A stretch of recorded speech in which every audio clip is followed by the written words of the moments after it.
ভয়াবহ লড়াই শুরু হলো। সকালবেলা লড়াই থেমে গেল, সেই লড়াই ছড়িয়ে পড়ল ইরানের সাথে আরব আমিরাতের।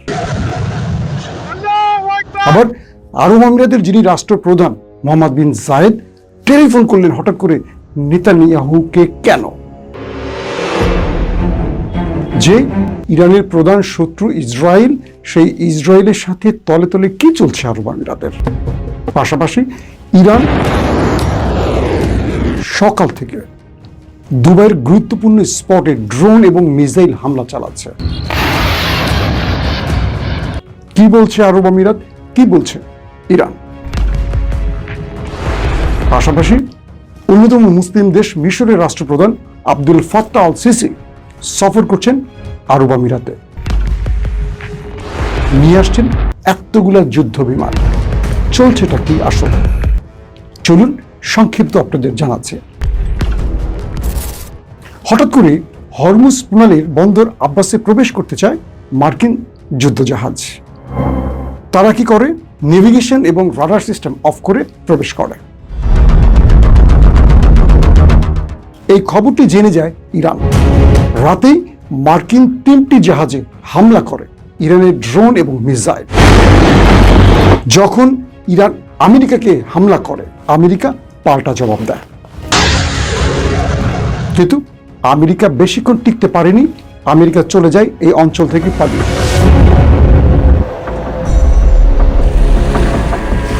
এরপরও ইরান থেমে থাকে না, তারা কয়েকটি স্থানে আবারও পাল্টা হামলা করে। আবার আমেরিকাও ইরানের বেশ কয়েকটি স্থানে হামলা চালায়। অর্থাৎ ইরানের 4টি অঞ্চলে তারাও বড়সড় হামলা করে। এ পর্যন্ত বেশ কজন আহত হওয়ার খবর পাওয়া গেছে, বাট কোনো পক্ষ নিহতের সংখ্যাটি এখনো বলেনি।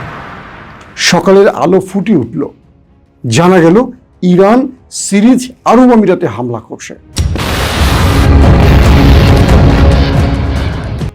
আচ্ছা, লড়াইটা বেঁধে গেল আমেরিকা আর ইরানের মধ্যে। আরব আমিরাতে কেন ইরান হামলা করলো? জানা গেল আমেরিকা তার কয়েকটি হামলা আরব আমিরাতের ভূখণ্ড ব্যবহার করে করেছে। আবার জানা গেছে ইসরায়েলের প্রতিরক্ষা ব্যবস্থাগুলো এখন আরব আমিরাতে আছে। আবার ইসরায়েল যেই পরিকল্পনাগুলো দিচ্ছে, আরব আমিরাত সেগুলো ইমপ্লিমেন্ট করছে। এবং আরব আমিরাত অনেকটা লোকচক্ষুর আড়ালে গোপনে ইরানের উপর আক্রমণও করেছে। এটা ইরান নিজে দাবি করেছে। ফলশ্রুতিতে ইরান আরব আমিরাতের মধ্যে ভয়াবহ অ্যাটাক চালায়।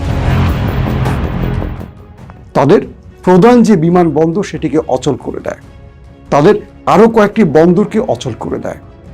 আরব আমিরাতের প্রতিরক্ষা দপ্তর থেকে বলা হয় ইরানের হামলা তারা মোকাবেলা করেছে, বাট বিভিন্ন জায়গা থেকে আগুন ছড়িয়ে পড়ার খবর পাওয়া গেছে। তাহলে আরব আমিরাত ইরানের হামলা যে প্রতিহত করেছে কি করে সম্ভব হলো যদি আগুন লেগে যায়? এরই মধ্যে কথা হয়েছে মোহাম্মদ বিন জায়েদের সাথে নেতানিয়াহুর।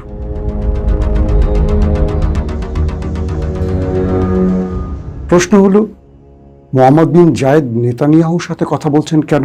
তার উদ্দেশ্য কি?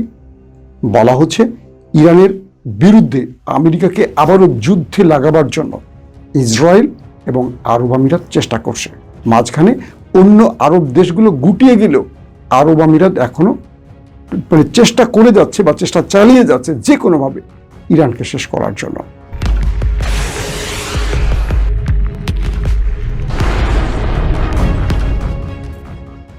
আর ইরান এই খবরটি জানে, তাই ইরান আরব আমিরাতের উপর হামলা অব্যাহত রেখেছে। এই পরিস্থিতিতে হঠাৎ করে মিশরের রাষ্ট্রপ্রধান আব্দুল ফাত্তাহ আল সিসি চলে এসেছেন আরব আমিরাতে, সঙ্গে বেশ কিছু যুদ্ধ বিমানও এনেছেন। সিসি বললেন আরব আমিরাতকে রক্ষায় মিশর কাজ করবে বা আরব আমিরাতের পাশে থাকবে মিশর। তাহলে প্রশ্ন আসছে, মিশরের সাথে কি ইরানের সম্পর্ক খারাপ হচ্ছে? বা মিশর কেন ইরানকে বাদ দিয়ে আরব আমিরাতের পক্ষে দাঁড়াচ্ছে? মিশর তাদের কথাই শোনে যারা ইসরায়েল এবং মার্কিন বলয়ে চলে। অর্থাৎ মিশরের আব্দুল ফাত্তাহ আল সিসি যে রাষ্ট্র ক্ষমতায় আছেন, তাকে ক্ষমতায় বসিয়ে রেখেছে দুটো রাষ্ট্র, এক আমেরিকা, দুই ইসরায়েল। কারণ মিশরের গণতান্ত্রিকভাবে নির্বাচিত যে সরকার ছিল মোহাম্মদ মুরসি, তাকে হটিয়ে অগণতান্ত্রিকভাবে বা স্বৈরতান্ত্রিকভাবে তাকে সরিয়ে এই চেয়ারটি দখল করেছিল Abdul Fattah al CC. America পুরো পৃথিবীতে গণতন্ত্র প্রতিষ্ঠায় কাজ করে, আমরা সবাই জানি। মূলত আমেরিকা তার পছন্দের সরকার বসানোর জন্যই এই শব্দগুলো বলে। পৃথিবীর বহু দেশে স্বৈরতন্ত্র টিকে আছে, আমেরিকা কিচ্ছু বলে না। কেন বলে না? কারণ সেটা আমেরিকার পছন্দের সরকার। আবার যেখানে আমেরিকার পছন্দের সরকার নেই, সেটা গণতন্ত্র বা গণতান্ত্রিক হোক আর অগণতান্ত্রিক হোক, সেখানে আমেরিকা হস্তক্ষেপ করে। তো এখন যে অবস্থাটা তৈরি হয়েছে, ইরান আরব আমিরাতকে শাসিয়ে বলেছে, যদি আরব আমিরাত তার ভুল শুধরাতে না পারে, যদি আমেরিকার ইন্ধনে বা ইসরায়েলের ইন্ধনে আরব আমিরাত কাজ করে, আগামী দিন আরব আমিরাতকে মুছে ফেলা হবে। ইরান ডাইরেক্ট বলেছে যে আমাদের প্রতিবেশী বিশ্বাসঘাতকদের সতর্ক করছি, তাদেরকে চড়া মূল্য দিতে হবে, এই মূল্য আরব আমিরাতকে চুকাতে হবে। এবং সেই হিসেবে আরব আমিরাতে বেশ কিছু আক্রমণ ইতিমধ্যে ইরান করে বসেছে। দর্শক, তাহলে আমরা কি বুঝতে পারছি? ইরান তার টার্গেট ঠিক করে ফেলেছে আরব আমিরাতকে। আরব আমিরাত চুরি করে হোক আর গোপনে হোক ইরানে আক্রমণ করলেও এই খবর ইরান জেনে যাচ্ছে। এখন আরব বিশ্বের এই একমাত্র বিস্ফোরা আরব আমিরাত ইরানের সাথে লড়াইটা শুরু করে তারা কি নিজের কফিনের শেষ পেরেকটা মারতে যাচ্ছে না? অনেক রকম খবর পাওয়া যাচ্ছে। আবার আমেরিকাও ইরানের নতুন করে যুদ্ধ ছড়িয়ে দেওয়ার হুমকি দিয়েছে। বলা হচ্ছে ইরান এবং আমেরিকার মধ্যে উত্তেজনার চরম আকারে আছে এখন, যে কোনো সময় এটি যুদ্ধে ছড়িয়ে পড়তে পারে। আবার ডোনাল্ড ট্রাম্প তিনি যুদ্ধ চান না, তিনি শান্তি চান, এই স্লোগান দিচ্ছেন। আবার আব্বাস আরাকচি বলছেন যে আমরা যখনই শান্তির দিকে এগোই, যখনই একটি সমাধানের দিকে আগাই, হঠাৎ করে আমেরিকা একটা নতুন হামলা করে সকল কিছু ভেস্তে দেয়। এরই মধ্যে নতুন খবর এসে মুস্তফা কামাল তার বাহিনীকে বলে দিয়েছেন দ্রুত পারমাণবিক বোমা তৈরি করো।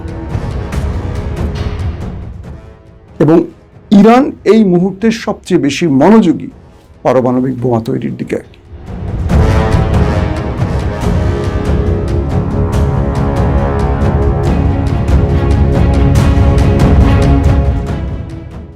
এমনটি বলছে বিভিন্ন গোয়েন্দা সংস্থা। পাশাপাশি আব্বাস আরাকচি বলছে ইরান পূর্বের চেয়েও আরো বেশি শক্তিশালী।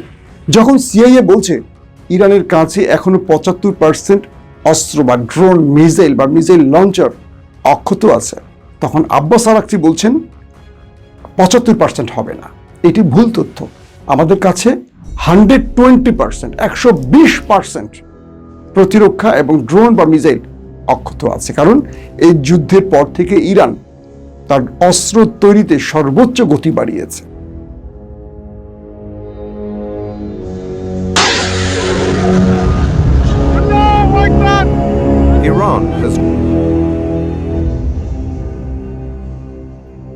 যে অস্ত্রগুলো তারা ব্যবহার করেছে তার চেয়ে বহুগুণ অস্ত্র তারা এখন তৈরি করছে। তার মানে যুদ্ধ আরো বড় ফ্রন্টে ছড়িয়ে পড়তে পারে এবং এবার টার্গেট হবে হরমুজ প্রণালী। প্রত্যেককে ধন্যবাদ। আল্লাহ হাফেজ।